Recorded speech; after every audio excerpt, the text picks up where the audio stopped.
following question. What happens in Europe if this war with Ukraine, sponsored largely but not exclusively by Washington, ends? Well, if it ends, it's going to end, first of all, in a Russian victory. That's a foregone conclusion. Secondly, it will end on terms that Russia sets. They're the ones with the forces on the ground. They're the ones with the vital strategic interest. We're not. Never were.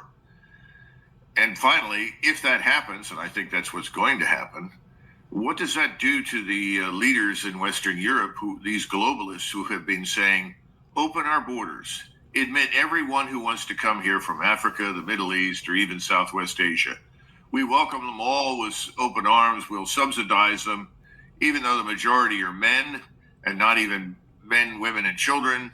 We welcome everybody. And at the same time, we have to defend ourselves against a dangerously aggressive Russia that is bent on conquest and wants to conquer Europe. And what happens to those two myths, if you will? Well, myth number one is everybody in Europe wants everybody who's come in there since 2015 to leave. All right, it's been 10 years. They want the vast majority of these unwanted migrants to get out. That's the real crux of the matter in England.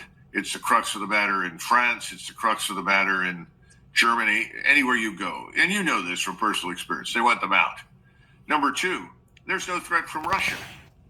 And that's essentially what President Trump demonstrated on Friday. Look at the way he behaved. Look at the feelings that were expressed publicly between President Trump and President Putin. There is no reason for hostility between the United States and the American people and Russia and the Russian people. None. That was made very clear. To put it in the parlance of people down south, we don't have a dog in the fight, okay? So I think President Trump is going to sit there. He's going to be polite because he is, by nature, very polite. And he's going to listen to them. He's going to say, look, it's over. We refuse to go any further. We are prepared for a solution. And we discussed that solution with President Putin, and we think that solution under the circumstances is legitimate. We will not support Ukraine inside NATO. We will support a neutral Ukrainian rump state. Now, here's the kicker.